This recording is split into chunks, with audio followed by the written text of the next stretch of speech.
So this may be my last chance to put in my Switch 2 predictions before it's actually revealed, so we're going to do this kind of quickly. And I'm going off the prereq understanding that the main pull is going to be its power and graphics. Like, that's going to be the main thing they're trying to push in the advertising. However, I still think there's going to be a few things that they're going to try to promote as add-ons, as gimmicks to the system in addition to everything else, that will make consumers reconsider the idea of selling their Switch original, their Switch 1, or people that are on the fence, maybe they even want to still buy a Switch, they won't feel like it would be a total waste for them to still buy at this point. Is this whole idea of being able to make a reveal now and still be able to sell well enough in this upcoming holiday season. I have 10 ideas that are all along that same through lines. And who knows what Nintendo's going to actually do with the Switch 2. I could be way off base. I'm not necessarily saying this is what they're gonna do, but this is what they should do.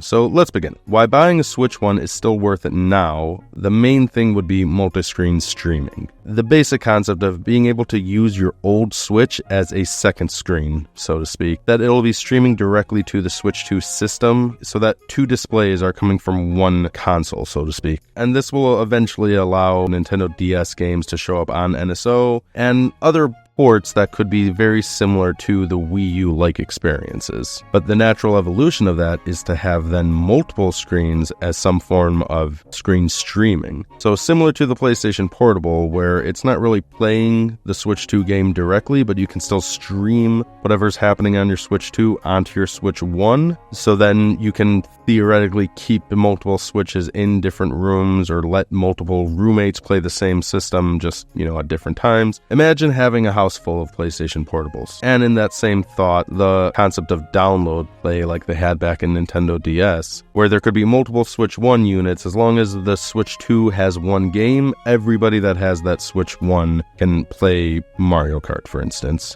And that leads into this new concept Nintendo could push as what I'm calling house co-op, where picture 4 players, all different rooms of the house, playing the same Mario Kart together. Something just seems appealing, like very niche, wouldn't happen that often, but can you imagine then Legend of Zelda, a Four Swords-like game, or better yet, imagine a port of Baldur's Gate where people are playing the same campaign, completely different rooms of the house, but it's still it's not online, it's still a local play. I could just see some fun shenanigans being done with that, and once again, wouldn't be a huge system seller, but would be an amazing extra for an already exciting system. So on this concept of multiple Switches in the house with one Switch 2 dock as like the home setup, where your Switch 2 dock can display video and audio from any other Switches that might be plugged into it, connected to it. And that includes the Switch Lite. What that means is now any Switch system can continue its gameplay once it's docked onto the screen, or this home setup while still being on the go with multiple systems. What that means is you can have a Switch Lite that's still an on-the-go system, and then regardless, you can still, when you get home, plug it into the Switch 2 dock and continue your gameplay. There would be this idea of all the other Switch systems would be roosting by one main dock for the Switch 2 in the center of it. Another new feature that I could really see them pushing is the quick resume functions or quick loading, similar to what the current Xbox and PlayStations are doing, but I can see Nintendo doing it in a bit of a creative way. So what about the idea of plugging in a second cartridge by using your Switch as an external hard drive? And I guess what that means is there could be external hard drives in general for this Switch 2 system, and what that would mean is that, when your Switch 2 is on the go, you're playing whatever, but then if you have it while it's docked, it can only play certain games while remaining docked, as a way of either boosting its performance even greater or just memory capabilities. Some people treat it as purely a home console, and that's fine, but then users would be able to set up their library however they want, that some games would be ready to go whenever, pop it out, and some games it has to be plugged into the dock in order to continue playing. But back on that concept of a second cartridge, so aside for just, having 2 physical games ready to go whenever, or multiple games if you have multiple Switches set up, what if they bring back that idea of additional content would be provided by connecting a previous game to the new game, similar to what Sega was doing with the Sonic and Knuckles games. So if you don't have both of the games digitally, you can use the Switch 1 while docked as the second cartridge slot, and then it could be like physical DLC almost. Think of a new Mario Kart, but if you have the old one in your system, either digitally or physically connected, you can have all of the old maps from the old game kind of preloaded in. Same idea with Mario Party and the old boards. Or Zelda Tears of the Kingdom could have some like bonus mode where you can switch dimensions and easily switch between Tears of the Kingdom and Breath of the Wild. Splatoon 3 could load up some maps from Splatoon 2, theoretically Pokemon. There are plenty of ideas for future games, but honestly it could be its whole separate video on this, so let's move on to the next point for now. Okay, so now coming full circle, back to the selling point that everybody expects. The Switch 2 will be able to Up-Rezz certain versions of original Switch games, whether that be visuals, loading times, even quality of life features, etc. But it requires a manual update approval. Nothing will auto-update. Some games may come included as like a demo disc startup files when you first get the system, but like your high-quality graphics for Tears of the Kingdom, you would have to download ahead of time. So the selling point is you can wishlist the downloads for those updates now on your current Switch, so that when you plug in your Switch 2, and connect your Nintendo account,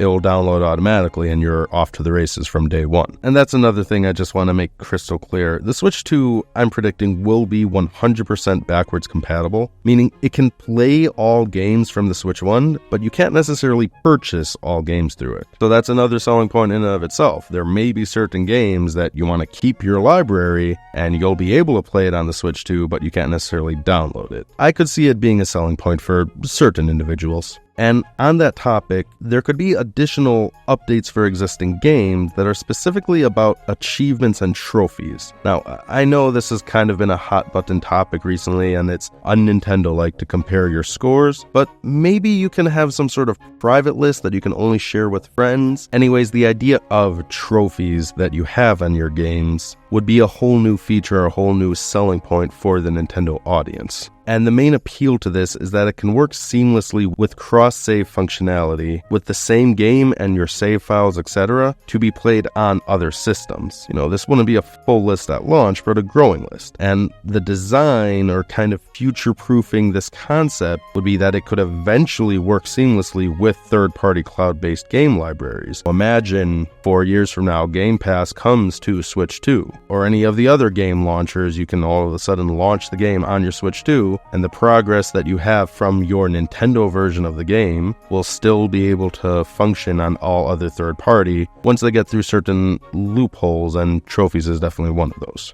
I have to admit, these last two ideas aren't the strongest, but I could still see them as additional selling points. A UI overhaul, just in general a lot more customization. You can keep collecting icons and unlock pins and different ways to customize your home screens. So the idea of the missions that you're currently doing on your Switch 1, the selling point is, hey, keep doing those missions because everything that you collect carries over and adds to even more customization for the next system. And that goes too with the Miis and honestly even other avatars that are in other Switch games that you're currently playing. I can really see customization and player expression with their profiles will really go a long way in the new system. Yeah, Miis will come back, but not as the main thing. It's more of the idea of, hey, show off who you are, whether that be your Animal Crossing avatar, or your Switch sports mate, or your Mii, or any way that you express yourself. Keep playing them in your existing Nintendo games and carry that over into the Switch 2. And lastly, regarding new hardware, I'm not even going to speculate because I have no idea what they're going to do. But I really think they're going to include the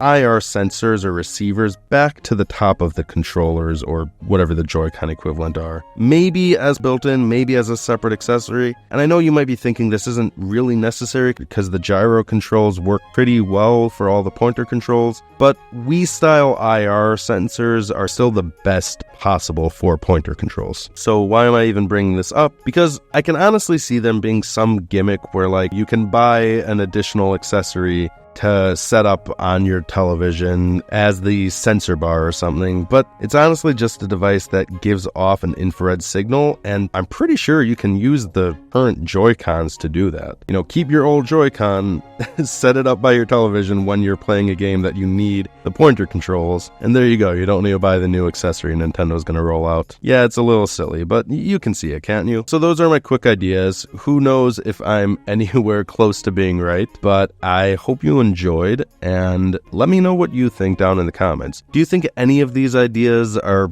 gonna even remotely come true, or even from the get-go, like, no, not happening? It's gonna be a pretty basic sequel system. I don't know, I can still see Nintendo putting their spin on it. So yeah, and if you like these type of videos, please subscribe and share it along with your friends. And until next time, this is what they should do.